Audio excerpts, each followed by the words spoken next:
तुम्ही आत्ता बोलत होतात की जे तुमचं ज्ञान तुम्ही अभ्यासातनं घेतलं ते तुम्ही पुन्हा अपडेट करत गेलात. हे किती महत्त्वाचं आहे. म्हणजे आपण जे शिकतो थोडक्यात काय की तुम्ही जो विषय शिकता त्याबरोबरीनं अन्य विषयांचं ज्ञान मिळवणं या विद्यार्थ्यांनी जे या क्षेत्रात येऊ इच्छित आहेत त्यांना किती महत्त्वाचं आहे असं तुम्हाला वाटतं? निश्चितच फार महत्त्वाचं. म्हणजे मी एक सुविचार नेहमी म्हणजे वाचतो आणि त्याचा अवलंब करतो. More you learn, more you know that how little you know. Wonderful. कसं होतं की जेवढं जास्त तुम्ही शिकत जातात तेवढं तुम्हाला कळायला लागतं की मला किती कमी माहिती आहे. कारण जग हे अफाट आहे, ज्ञान अफाट आहे. आणि आज जगामध्ये जे पेटंट होतात किंवा जे शोध लागतात, रिसर्च होतात, PhD होतात, हे PhD म्हणजे शेवटी काय आहे की हा सुद्धा जगाच्या इतिहास ज्ञानामध्ये टाकलेले भर आहे. आणि दिवसभरामध्ये असे कितीतरी भर पडत असते आणि आपण आपलं नॉलेज जर अपडेट केलं नाही तर आपण ह्या सगळ्या ह्याच्यामध्ये सक्षम होणार नाही. त्यामुळे मला असं वाटतं की दिवसभरामध्ये किमान आपण आपल्या क्षेत्रामध्ये काय चाललंय, काय घडामोडी होत आहेत हे आपण त्याच्यावर लक्ष ठेवून असलं पाहिजे. आणि त्यासाठी एक चांगला मार्ग म्हणजे आपण समजा स्थापत्य अभियांत्रिकी असाल आणि समजा जलसंपदा किंवा बांधकाम क्षेत्राशी निगडीत असाल तर ह्या क्षेत्राशी निगडीत ज्या संघटना असतात त्याच्या संबंधी जे मासिकं निघतात किंवा वर्तमानपत्रांमध्ये त्याच्या संबंधी काही स्तंभ लिहून येतात तर ते वाचण्याची किंवा याच्या संबंधी ब्लॉग्स आहेत याच्याशी आपण जर निगडीत आपलं हे ठेवलं तर आपल्याला ह्या जगातल्या घडामोडी आपल्याला समजतात. प्रत्येक गोष्ट आपल्याला माहीत असेल असं नाही, पण किमान काय चाललंय एक ब्रॉड लेवलला तरी आपल्याला माहिती असणं, आपण स्वतःला अपडेट ठेवणं हे तेवढंच गरजेचं आहे. तुम्ही स्वतःला कसं अपडेट ठेवता? दोन पद्धतीने अपडेट ठेवतो. पहिली गोष्ट म्हणजे काम करत असताना आपल्याला जर जाणवलं की आता हा नवीन कार्यप्रकार येऊ घातले. फॉर एक्झाम्पल जसं मी मगाशी म्हणालो की ई प्रशासन हे नवीन ICT नावाची एक नवीन गोष्ट आता येऊ घातलेली आहे किंवा प्रायव्हेट सेक्टरमध्ये बऱ्यापैकी त्याचा वापर आता होतोय. रेल्वे बघितले असेल किंवा बँका बघितल्या असेल यांची कार्यपद्धत पूर्णपणे बदललेली आहे. ती संपूर्ण आता इलेक्ट्रॉनिक पद्धतीनेच आपण सेवा घेतो. तर शासनामध्ये अशा पद्धतीचा अवलंब व्हावा अशी शासनाची पण इच्छा आहे आणि सगळ्या सिस्टमची पण इच्छा आहे. मात्र ती जे ट्रान्झिशन आहे म्हणजे फिजिकल कागदापासून तर ऑनलाईन सर्व्हिस डिलिव्हरीपर्यंत याच्यामध्ये खूप काळ जाणार आहे किंवा याच्यामध्ये this transaction will be very difficult. तर मला असं वाटलं की this will be new era आणि म्हणून मी त्याचं शिक्षण घेतलं. तर जेव्हा जेव्हा मला असं वाटतं की आपल्याला ह्या क्षेत्रामध्ये कमी नॉलेज आहे पण हे क्षेत्र महत्त्वाचं आहे तर फॉर्मल असेल, इन्फॉर्मल असेल, चर्चा असेल, त्याच्यामध्ये यूट्यूबचे व्हिडिओ आहे.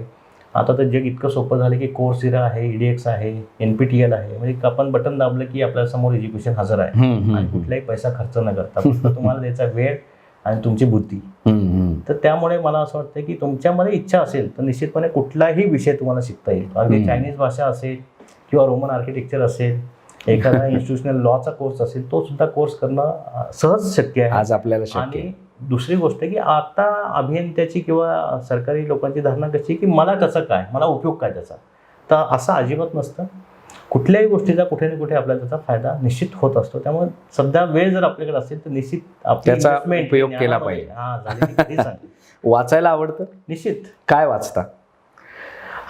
जनरली मी आत्मचरित्र मला जास्त आवडतात आणि जेव्हा कधी डिप्रेशन असतं किंवा आपल्याला वाटतं की आता ह्यातून कसा मार्ग काढायचा तेव्हा बऱ्याच मोठ्या लोकांची आत्मचरित्र माझ्याकडे पुस्तकं आहेत. एवढ्यात काही वाचलं नवीन? एवढ्यात आता कालच मी यांचं पु ल देशपांडे यांचं एका कोळीयाने हे पुस्तक वाचत होतो. सुंदर पुस्तक आहे. आणि कसं असतं की जेव्हा आपण अशी वेगळ्या प्रकारची पुस्तक वाचतो तेव्हा आपल्याला आपल्या आयुष्याशी ते निगडीत होतात बऱ्याचशा घटना. त्यातून एक वेगळी इन्स्पिरेशन आपल्याला मिळतं. एखादा कोणी असा आयडॉल इन्स्पिरेशन करणारा आहे तुमच्यासमोर? तुम्ही आत्मचरित्र वाचता, सगळ्यात आवडलेलं आत्मचरित्र कुठलं? नाही, आता त्यात कसं आहे की एक सिंगल पर्सन आयुष्यामध्ये आपल्या जसे वेगवेगळे घटक असतात. ओके. तसं माझ्या पण डोक्यामध्ये ह्या विषयासाठी हे समजा आपल्याला एक लोकाभिमुख राज्य कसं करायचं हे जर पाहायचं असेल तर छत्रपती शिवाजी महाराज हे आपले आयडॉल आहेत. अर्थात. त्याचप्रमाणे एखाद्या सायंटिस्टनी कसं काम करायचं किंवा काय त्याच्यामध्ये करू शकतो आणि कशी या शास्त्रामध्ये भर घालू शकतो तर हे जर आपल्याला बघायचं असेल तर रघुनाथ माशेलकर सर आहेत, जयंत नारळीकर सर आहेत. बरोबर आहे. तर प्रत्येक क्षेत्रामध्ये काही दादा मंडळी आहेत. तर माझं हे असं आहे म्हणजे माझं तत्व असं आहे की ज्या क्षेत्रामध्ये ते दादा आहेत ते दादा कशामुळे झाले, काय त्यांनी काय गोष्ट केली हे शिकण्यामध्ये मला जास्त उत्सुकता आहे. वा. असंच काही वर्षांनी तुमचंही नाव घेतलं जाईल असा एक विश्वास मनामध्ये आहे सर कुठेतरी? त्या दृष्टीनं तुम्ही हे बघा, आपण ठरवून तर असा प्रयत्न करत नाही, पण आज ज्या पद्धतीनं तुम्ही काम करता आहात, तुम्हाला असं वाटतं की भविष्यात अनेक मुलं मला प्रवीण कोल्हेंसारखा अभियंता व्हायचं आहे असं म्हणतील? खरंच जसं तुम्ही म्हणालात ना, तसं करण्यासाठी हे सगळं चाललंय, म्हणजे असं मला असं वाटत नाही नाही. नसतंच पण कधी. कसं असतंय की ह्या सगळ्या प्रोसेसमधून मला एक आनंद मिळतो. म्हणजे शेवटी कसं आहे की आपल्याला निसर्गाने दिलेली सगळ्यात मोठी देणगी कुठली, तर आपल्या आयुष्यातले एका दिवसातले 24 तास. बरोबर. आता ह्या 24 तास तुम्ही कसे ऑप्टिमाइज करतात आणि त्यातून जास्तीत जास्त आयुष्यातला आनंद कसा घेतात याच्यावरती तुमच्या आयुष्यातलं सुख अवलंबून आहे. मी त्याच अर्थाने हा प्रश्न विचारला होता, हा. कारण आपल्याकडे पण आपण कोणतीच गोष्ट खरं तर ठरवून करत नाही की मी आता असा माणूस होणार आहे, या दरवाज्यातनं गेलो की मी असा होऊन बाहेर पडेन, असं कधीच आयुष्यात होत नाही. पण आपण बऱ्याच चांगल्या गोष्टी करतो, Correct. कारण सुरुवातीपासून तुम्ही वेगवेगळ्या अर्थाने एक गोष्ट सतत बोलता आहात. 100% योगदान देणं, पेशन्स ठेवणं, चांगलं काम करणं, स्वतःला अपडेट ठेवणं, जगाशी संपर्क ठेवणं, ज्ञान घेणं, आणि तुम्ही जी एक महत्त्वाची ते जे प्रवर्ब सांगितली, the more you know the more you read then you understand you know very little. या सगळ्या गोष्टीतनं तुम्ही अशा पद्धतीनं स्वतःची जडणघडण करता आहात, तर तो एक वेगळ्या प्रकारचा संदेश आपल्या विद्यार्थ्यांना या निमित्तानं मिळतोय असं मला वाटतं. म्हणून मी म्हणालो की अजून काही वर्षांनी लोक म्हणतील की मला प्रवीणजींसारखा अभियंता व्हायचंय. सर, यशाचे खूप सारे मापदंड असतात, पण अपयशाला कोणीच वाली नसतं असं म्हणतात. यापर्यंतच्या आयुष्यात तुम्हाला असं एकदा वाटलं का हो कधी की अपयशी झालो तर काय होईल, किंवा अपयशाची भीती वाटली कधी?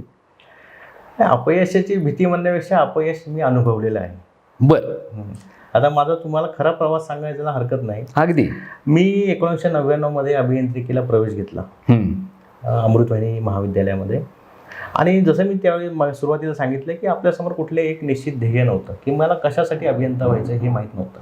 म्हणजे आपण जस्ट आलोय, ॲडमिशन घेतलंय म्हणून आपण शिकायचं, जसं 12वी 10वी 12वी करतो, सिलेबस आहे, अभ्यास करायला शिकायचं. पण कसं होतं की एकदा आपण शालेय शिक्षणामधून एका अभियांत्रिकीसारख्या शिक्षणामध्ये गेल्यानंतर आपल्याला पंख फुटतात.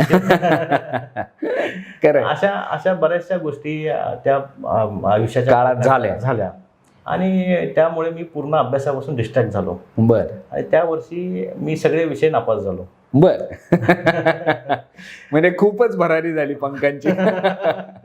त्यामुळे मग सुदैवाने कसं असतं की जेव्हा तुम्ही अपयशी होतात ना, तसं अपयशाला कोणी वाली नसतो. बरोबर. स्वतःच असतं पाहिजे. पण सुदैव माझं एवढं चांगलं की मला त्या काळी एक चांगले प्राध्यापक मंडळी आमच्या महाविद्यालयातून त्यांनी मला बोलून सांगितलं की हे बघ, तू काय, पहिली गोष्ट तू नापास होण्यासारखा नाहीये, तुझ्यात कॅपेबिलिटी आहे आणि तू ठरवून नापास झालाय, नंबर 1.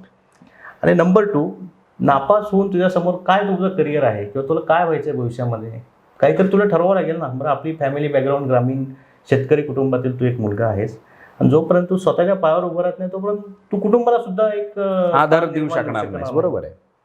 तर ते मला पटलं. पण तो पिरियड कसा डिप्रेशनचा पिरियड असतो आपल्याला. मग आपल्याला मोटिवेट करण्यासाठी मी बरेचसे पुस्तकं वाचली. त्याच्यामध्ये मला वाटतं नरेंद्र जाधव यांचं आमचा बाप आणि आम्ही हे पुस्तक मला फार भावलं. अशी बरेचशी पुस्तक त्या पिरियडमध्ये वाचली आणि त्यातून मी प्रेरणा घेतली की असं काय, आपलं काय नापास झालं म्हणजे आपलं काय सगळं संपलेलं नाही. आणि त्यावेळी मी बरंचसं स्वतःचं ॲनालिसिस केलं. शिवखेरांचं यश तुमच्या हातात वाचलं. अशी बरीचशी पुस्तकं वाचली. त्यातलं जे मला लागू पडत होतं ते तुम्ही घेतलं. ते मी घेतलं आणि स्वतःचं एक ॲनालिसिस केलं की माझं व्यक्तिमत्व कसं आहे, माझ्यातले गुणदोष काय, स्वॅट ॲनालिसिस जे म्हणतो, करेक्ट, त्या पद्धतीने मी तयार केलं की माझ्यामधले चांगल्या गोष्टी ह्या, वाईट गोष्टी ह्या, कमतरता ह्या, आणि ह्या कशा ओव्हरकम करायच्या. शेवटी काही गोष्टी उपजत असतात. ठरवलं की मला हे चांगलं करायचं नाही, होऊ शकत नाही, ठीक आहे, त्या मिनिमम आपल्याला कशा ठेवता येतील. तर मग त्यानंतर मी आयुष्यामध्ये ठरवलं की आपल्याला जशी आपली स्टेअरकेस असते त्या पद्धतीने आपल्याला प्रवास करायचा. एक छोटंसं एम डोळ्यासमोर ठेवायचं, ते मिळवायचं, ते मिळवल्यानंतर पुढे जायचं. मी ठरवलं की आता आपण फेल झालो, पहिलं छोटंसं एम काय असणार, ऑल क्लिअर होणं, सगळ्या विषयामध्ये पास व्हायचं. आणि मी बरेचशा अभ्यास कसा करायचा, कशासाठी अभ्यास करायचा, ध्येय काय, हे सगळं बरंचसं वाचलं मी आणि ठरवलं की आता आपण ऑल क्लिअर होण्यासाठी जे काय करावं लागेल ते करायचं. आणि बरेचसे माझे प्रयत्न, अभ्यास आणि ॲटिट्यूड याची साथ मला मिळाली आणि त्या वर्षी मी 2001 मध्ये ऑल क्लिअर झालो. जेव्हा ऑल क्लिअर झालो तेव्हा next higher goal is class toppers. बरोबर. ठरवलं की आता मी किमान ह्या क्लासमध्ये तरी मी टॉप केलं पाहिजे. परत सगळं रिव्हाइज केलं, स्वतःचं ॲनालिसिस केलं, मागच्या पायरीत काय काय चूक केल्या, आता काय करायला पाहिजे. आणि सेकंड इयर जेव्हा निकाल लागला त्यावेळेस मी क्लास टॉपर झालो. मग पुढचं काय उद्दिष्ट, तर कॉलेज टॉपर. तर त्या अनुषंगाने परत स्वतःला एकदा मॉडेल केलं की आपण काय आणखी सुधारणा केल्या पाहिजे, आणि 2003 मध्ये आय बिकेम कॉलेज टॉपर. बर. शेवटी पुढचं एम काय, लास्ट इयरला आल्यानंतर युनिव्हर्सिटी टॉपर. त्याप्रमाणे मी सगळं रिव्हाइज केलं आणि 2004 मध्ये मला पुणे विद्यापीठाचं गोल्ड मेडल मिळालं. वा. पूर्ण विद्यापीठामध्ये पहिला आलो. तर ह्या सगळ्या 4 वर्षाचा कोर्स मी 5 वर्षामध्ये पूर्ण केला. पण त्या कोर्सने मला आयुष्याचं ते तत्वज्ञान शिकवलंय की अपयशाला कधीही घाबरायचं नाही, फक्त अपयशामध्ये अडकून पडायचं नाही. अडकून पडायचं नाही. बरोबर आहे. आणि तुम्ही एक मॅनेजमेंटचं खूप सुंदर तत्व आत्ता बोलता बोलता सांगितलं की छोटे छोटे गोल्स आपण डिसाईड केले पाहिजेत आणि ते अचीव्ह करण्यासाठी प्रयत्न केले पाहिजेत. म्हणजे काही जण खूप मोठा गोल ठेवतात, तिथपर्यंत गेलो नाही की घाबरतात. हे छोटे छोटे गोल जर आपण प्लॅन केले तर आपल्याला ते यश मिळू शकतं. प्लॅन करा, यश मिळवा आणि ते गोल सेलिब्रेट करा. हां. जनरली आपला समाज कसा आहे की म्हणजे मुख्यमंत्री झाले किंवा पंतप्रधान झाल्यानंतर यश सेलिब्रेट करतो. पण माझं म्हणणं असं आहे, नगरसेवक झाले, सरपंच झाले तरी सेलिब्रेट करा, कारण ते दिवस परत येत आपलं नसतात. छोट्यातलं छोटं यश सुद्धा आपण सेलिब्रेट करायला हवं. तो आपल्याला एक ते मोटिवेशन आहे, मोटिवेशन आहे, आणि आपण दुसऱ्यांना पण सपोर्ट त्या निमित्ताने मिळतो. बरोबर आहे. ते झालं पाहिजे. शिक्षण झालं आणि तुम्ही सरकारी नोकरीत आलात. आज सरकारी नोकरीत एक तप तुमचं पूर्ण झालंय. कसा अनुभव आहे सरकारी नोकरीतला? कारण त्याबद्दल खूप साऱ्या गोष्टी आपण शिकत असताना, विद्यार्थी असताना, सर्वसामान्य नागरिक असताना ऐकलेल्या असतात. पण दरवाजाच्या इकडे असणं आणि दरवाजाच्या तिकडे असणं हा फरक आहे. कसा अनुभव आहे सरकारी नोकरीचा? कसं असतं की जेव्हा आपण सरकारी नोकरीत नसतो तेव्हा सरकारबद्दल म्हणजे आपल्याला कसं असतं की बाकी सरकारचं काहीच नको, शाळा नको, सरकारी दवाखाना नको, पण नोकरी कुठली पाहिजे, सरकारी पाहिजे, अशी एक ॲटिट्यूड असते. मात्र हा प्रश्न तुम्ही एका राईट टाईमला विचारलेला आहे. आपण कोरोनाच्या याच्यामध्ये सुद्धा ही मुलाखत आपण घेत आहोत. तुम्ही जर हे बघितलं असेल तर कोरोनामध्ये मोस्ट इफिशियंट ऑर्गनायझेशन जर कुठली असेल तर त्या सरकारी ऑर्गनायझेशन होतं. करेक्ट.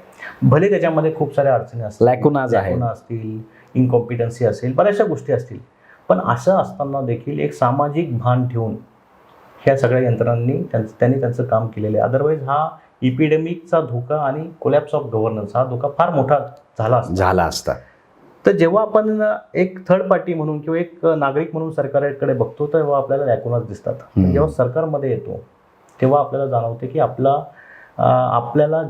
जी काम करायचं आहे ते काम करताना जसं प्रायव्हेट इंडस्ट्रीमध्ये कसं इथून इथं जायचं तर स्टेट लाईन मारून जाता येतं, तसे शासनात चालत नाही. शासनामध्ये तुमचं संविधान, तुमचे कायदे, नियम, कारण शेवटी आपलं हे काय म्हणताय की त्याच्यावर उभं आहे आपलं सगळं वेगवेगळ्या गोष्टींवर. त्यामुळे मला वाटलं हा सगळा ऑप्टिमम वे नो, तुम्हाला सगळे नियम पाळून आपल्याला जावं लागतं. आणि याच्यामध्ये जो डिले होतो त्याच्यामुळे लोकांचं परसेप्शन बदलतं. पण मला तरी असं वाटतं की महाराष्ट्र राज्यामध्ये अत्यंत चांगली कामं याच्यामध्ये झालेली आहेत आणि याच्यामध्ये कित्येक अधिकारी हे उच्च पदस्थ अधिकारी असतील. म्हणजे सरकारी नोकरीत तुम्ही खुश आहात? हो, आय एम सॅटिस्फाईड.